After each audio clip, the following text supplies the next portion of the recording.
Where in the world can you find a place where the end of summer is celebrated? Where the arrival of autumn begins a story written on the ice of a frozen sea. Where the weather sends a signal that brings the return of one of the most majestic and fascinating creatures on Earth. Where in the world happens to be Churchill, Manitoba, the polar bear capital of the world?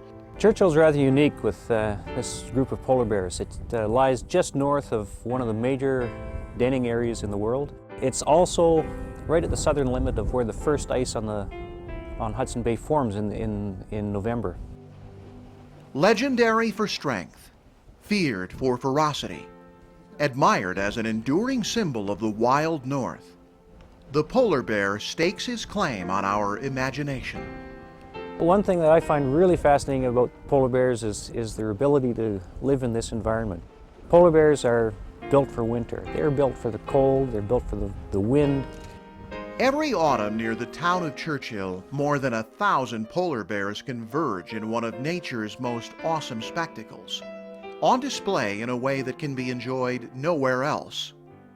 We have the western Hudson Bay population of bears that comes onto shore in the Manitoba and the Churchill area specifically. And that population is estimated at about 1,200 bears, and currently the population is also estimated to be stable. Unlike polar bears that never leave the permanent ice of the high Arctic, these bears come ashore every summer when the ice on Hudson Bay melts, beginning a long, hungry summer. When they're on shore, they can't hunt their normal prey, which is the ring seal. The seals are much better swimmers in the open water than bears are.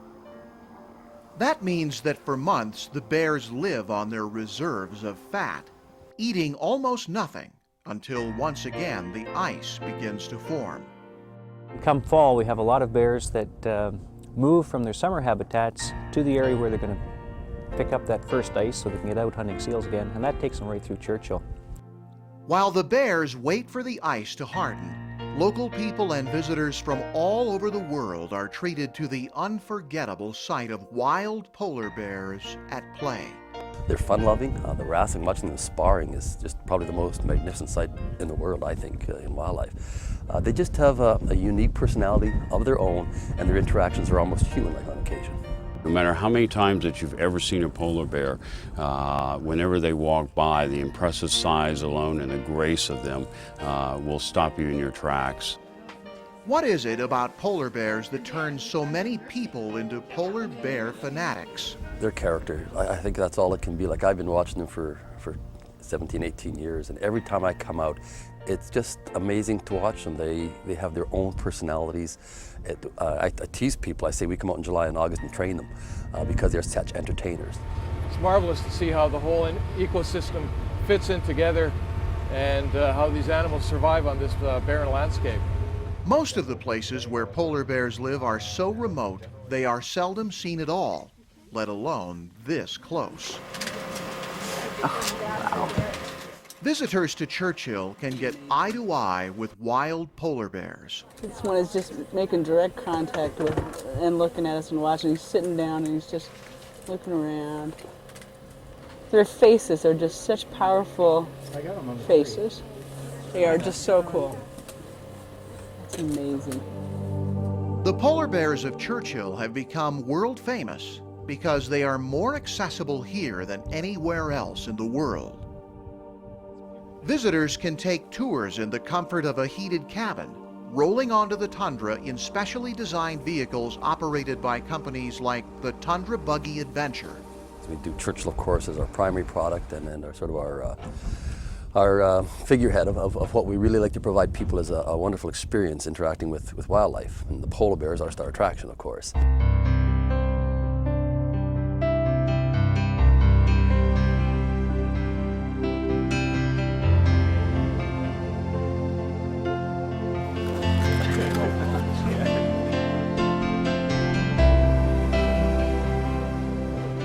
Getting this close to a wild polar bear means getting the chance to observe how they interact in a way that's impossible in any zoo.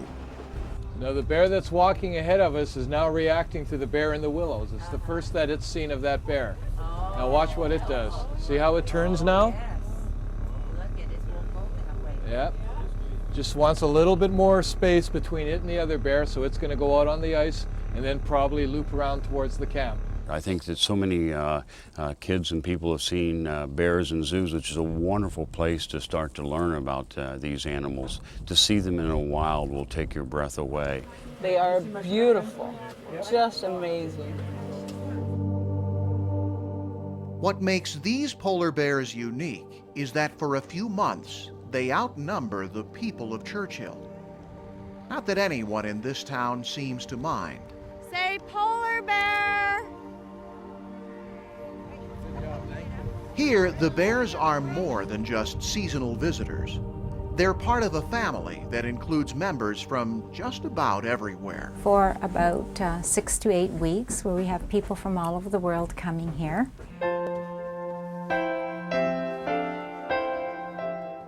When people visit Churchill, at some point they usually end up at the Arctic Trading Company.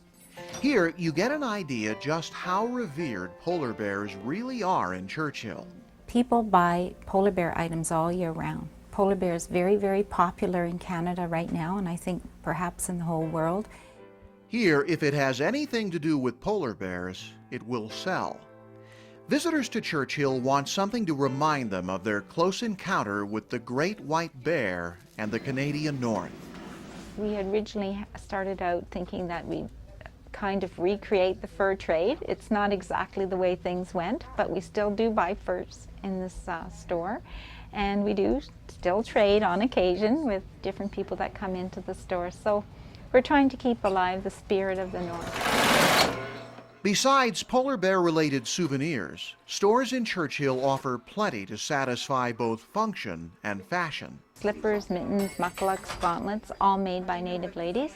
We also do something with fish bone and fish scale, caribou hair tufting and sculpting. And then we have, we collect from as many different native groups as we can across Canada. The difficult part is making the legs. Native artists use the polar bear motif in works that help keep cultural traditions alive. Yeah, I'm working on the polar bear necklace out of a caribou antler. Churchill is the polar bear country, and I found that more interesting how to make polar bear carvings. The designs produced reflect the life that surrounds this small town at the edge of the Arctic.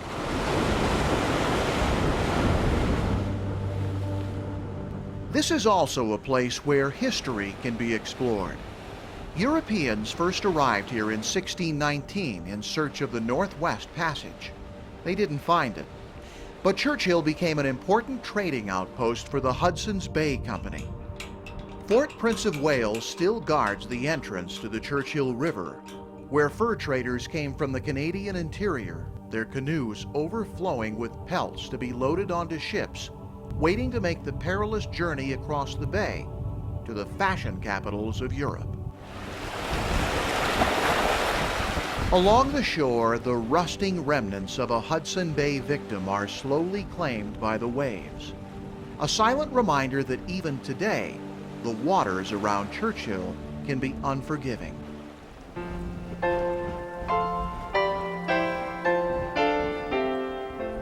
This is the harsh world of the polar bear, a world where the worse the weather is for people, the better it is for the bears. Polar bears are a creature of the sea ice. When they're out on the ice, they're hunting seals. Their sole purpose in life is to find something to eat. For the people who live in Churchill, the bears are a constant source of amusement. I don't know what he's doing. Are you getting this? And amazement. When they come off the ice in the springtime, their bellies are actually dragging on the ground. That's how fat they are. They've got about 4 to 6 inches of fat in their back. There's like a bowl of jello or walking like this. During their time ashore, the polar bears undergo an amazing transformation. Some of them haven't eaten for 4 or 5 or 6 months. Maybe one got lucky, found a dead caribou or some carrion on the tundra somewhere. But most of the bears you see have still got fat reserves left. They could probably go for another month or two without eating. Because polar bears are always looking for something to eat, the town of Churchill, with its people and the food they eat, might seem to present an irresistible attraction. That's why Churchill is different from almost any city in the world. The town has a polar bear alert program designed to protect both people and polar bears. This is one of 9 culvert traps that we have in the district. Currently we have 3 set up around the town of Churchill. A bag of seal fat sits at one end of the trap, bait that often proves irresistible to a polar bear that has made its way into town.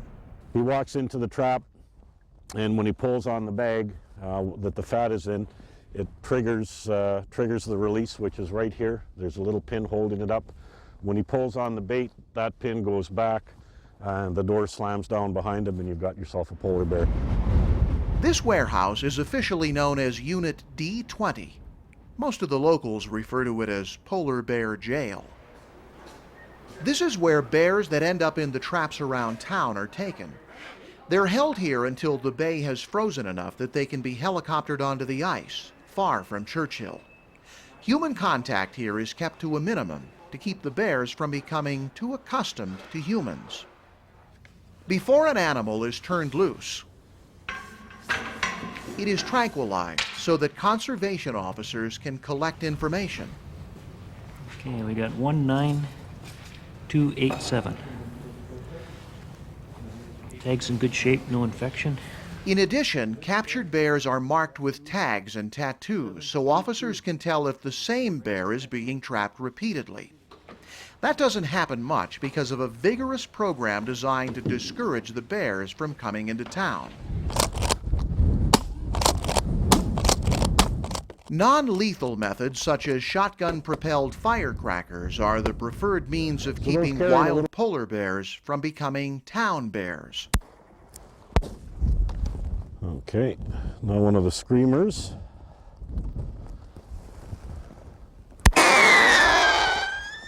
The idea is to scare the bears away from town. And over the years, people have learned how to treasure and protect what they see as their polar bears, while protecting themselves at the same time. Sometimes just turning the siren on will get the bear moving. As well, something as simple as honking a horn in a vehicle sometimes is enough to scare the bear. Even when that doesn't work, conservation officers have a remarkable record of success dealing with bears that come into town. And once a bear is released onto the ice, it quickly recovers its wildest instincts, roaming the sea ice with humans far from sight and farther from memory. Historically, this is where we've come to see the bears. For the most part, the bears let the people come to them aboard tundra buggies. Typically, this area along the coast freezes up, and most of the bears will clear out to go hunt the seal. Clearly, the polar bears of Churchill are special to everyone who sees them, evoking awe and admiration. I've been up here for, about 15 years consistently, and my eyes just still bug out every time I see one of these magnificent creatures. They're just fabulous. Besides being graceful, polar bears are blessed with superior strength.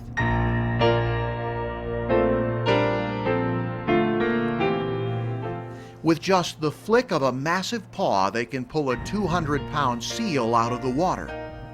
They are the largest land carnivore in the world. An average adult male weighs well over 1,000 pounds. When the bears are on the ice, they avoid conflict by avoiding each other. There's a solitary animal at this particular time of the year. They have to come up and more or less put up with one another. And you'll find some bears, 3 or 4, sometimes even 6, will get together and they sort of have a little sparring contest. One will push the other one off, another will push another one, but I think it's just a form of entertainment. Come on, lift up, there you go, got it. The bears doing the pushing, shoving, wrestling, and sparring are juvenile males. In a way, it's kind of like watching human teenagers. At this point, the sparring or wrestling very seldom leads to any injury, and more often than not, they get a sense of how far they can go without being hurt. And a lot of people think that has a lot to do with hierarchy dominance to establish a pecking order. Whatever the case, this is one of the few places this kind of activity can easily be seen. This area is one of the only, if not the only place in the world where the bear becomes a social animal, where they actually interact. A lot of what polar bears do is still not completely understood because so much of the time they're out on the ice pack, far from any humans that might want to watch their behavior. Polar bears live very different lives than other species of bear. When winter comes, they are at their most active on the ice hunting seals. Other bears hibernate through the winter, but it's when the weather gets warm that polar bears get sluggish. While they don't hibernate, they're very lethargic and they lay about, and they use up their winter store of fat that they get from hunting seal. Female polar bears do go into dens to bear their young, eventually emerging with cubs in tow. They search for any scraps they can find until they can get back on the ice of Hudson Bay. And like youngsters anywhere, the cubs want to check out everything in the neighborhood. If it's the mother and cub that I think it is, the cub is incredibly curious and will likely come right up to the buggy. Whenever they're curious about something, it's the nose that goes up in the air and almost articulates. As they turn their head, their nose swings a little bit further as well. Incredible. Incredible sense of smell. It's been said that they can smell a seal 20 miles downwind.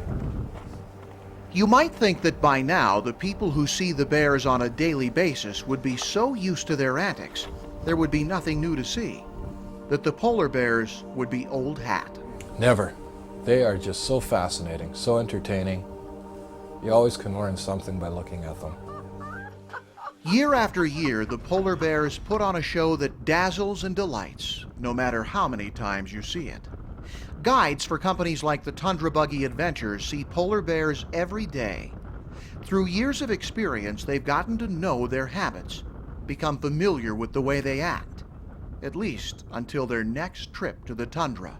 But every time I get to watch a polar bear, I see a different behavior, a different entertainment factor, I think. They're just real characters, and on one hand they're ferocious and mighty, and then they're majestic, and then they're cute and they're playful, and they're just really cool animals. Look at that guy in the back. How cute. To see one of these animals in the wild is to create a lifetime memory. I'm going to actually try to get something here, if I can get this guy's eyes above the other one. But for most, the experience goes even deeper, forging a bond that remains forever unbreakable. I've been up here for, about 15 years consistently, and my eyes just still bug out every time I see one of these magnificent creatures. They're just fabulous. They're very almost cute, docile-looking cute creatures. One of the things that we've noticed with a lot of the people that come here is that the people see the bears, and the bears are so calm and quiet, and they think this is a wonderful animal, and they'd like to get down and touch one of these things. To do that once meant an adventure and travel. For most of its history, Churchill, especially this time of year, didn't seem like much of a tourist destination. Here, all roads lead only to the outskirts of town, separated from the nearest highway by hundreds of kilometers of forest and tundra. With the ice up of the bay, ships are kept out of port for months. But a rail line connects the town with Winnipeg, more than 700 miles or 1,100 kilometers to the south. And daily commercial airline flights mean Churchill's restaurants and hotels are filled through the fall. I think I like Churchill because we have an international flavor for 2 to 3 months. It's enough to, I've traveled quite a bit, so I understand what it is like to deal with different people from different parts of the world, and I enjoy meeting them. So that has been a real bonus of living in Churchill. Anybody been out to Churchill before? Excellent. So you know what we're looking for. That'll make it easy. When visitors head onto the tundra near Churchill for a tundra-buggy adventure, here's our little Arctic fox off the side here. They enter a world unlike anything they've seen back home in places ranging from Seattle to Sydney.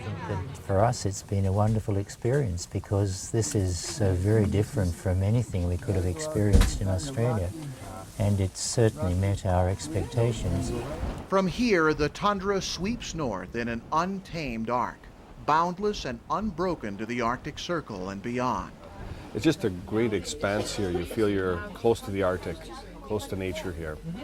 Just a wonderful place to visit. That guy's huge. And the unchallenged king of this land is the polar bear, inspiring genuine affection that, if you're not careful, can almost override common sense. Think of a, well, nice, great, big, huge, playful dog. You think you want to reach out there and hug them, but you got to remember these are polar bears and one of the most fiercest animals on Earth. They don't look intimidating. They don't look particularly vicious. They don't snarl or growl. It's extremely deceptive. They are a wonderful carnivore, perfectly suited for this environment, and yet they look incredibly friendly to us. That is another part of this adventure. The chance to come so close to an animal that is loved, even as it is feared. We're dealing with a wild animal here, and that's something that people still have to understand, that these are wild animals. They're not pets. They've got no fear of you, and to them, we're just something different on the land and maybe something to eat. Still, for everyone here, fascination is far more powerful than fear. Well, it's fascinating because there's so much to learn about the polar bears that are so unique, because obviously we don't have any in our country, our part of the country. And all the people that are here from all over the world really make it really add to the interest. But it's not the people that are the stars of this show. It's the polar bears. They're majestic too. And, I don't know, they seem to have a gentle spirit about them, and they're at peace, and they're just taking her easy. And they are very natural acting around us. We become accustomed to each other out there, and it gives people the opportunity to actually go out and be a part of their world. Being part of their world means developing an appreciation for conditions that only a polar bear could love. You see the environment here today. I mean, there's almost a blizzard, and it's still warm out here. It's only -11. Later on in the season, it gets to be -40, -50 with the same kind of winds we're having today. And these bears they're looking forward to this. I mean, it's hard to believe, but they are. Throughout their range, polar bears are known by many names. To the Russians, he is the ice bear. To the Inuit of northern Canada, the name is Nanook. But whatever he is called, the polar bear remains an exciting enigma, an animal of mysteries yet to be unraveled. We're dealing with a population of bears that in general we know what they do. We know they come ashore, we know they get back on the ice, we know what to eat, things like that. But when it comes to dealing with an individual bear, it's almost impossible to predict in any given set of circumstances to a high degree of certainty that if you do this, the bear will do that. And yeah, there's still a lot we have to learn yet. It is this very unpredictability He's so funny. I love it when they do that. that so many people find so endearing. Isn't that cool? I just love this. They're sizing up their mouths. They're going to see who's got the bigger one. Every autumn, when the temperature drops and the ice begins to form on Hudson Bay, the bears of Churchill enchant an audience from around the world. There's everything from photographers, from ecotourists, all the way over to scientists, land management people, zoologists, all of which that touch the polar bears' lives in one way or another. While people do touch the lives of the bears touch people too in unexpected ways. Were you out on the buggies today? This time of year, they keep the town of Churchill thriving, allowing visitors to discover there's more to this part of Canada than they might have dreamed. Tourism is the jewel of Churchill. The more we polish it, the better it's going to glow, and I think that we can produce tourism activities all year round, including Northern Lights viewing in the spring, beluga, and also bird watching in early summer, beluga watching in midsummer, and then the polar bear season. From the open deck of a tundra buggy, it's easy to see why this is becoming a family adventure for so many people. We're very anxious for the world to come up here and to see what the Arctic's about. So many people think that it's just a wasteland, and once they're up there, they realize what a magnificent resource this world has in this very special place. I really appreciate their curiosity in us, that as an opportunity to view wildlife, you don't have to go close to the bear, because more often than not, the bear will come close to you. Here he comes, Thomas. Oh, amazing. To come out here beside the ocean and see the bears wandering around undisturbed and without any attractants or influence of the behavior by people in the area, basically, this is truly remarkable. It's wonderful.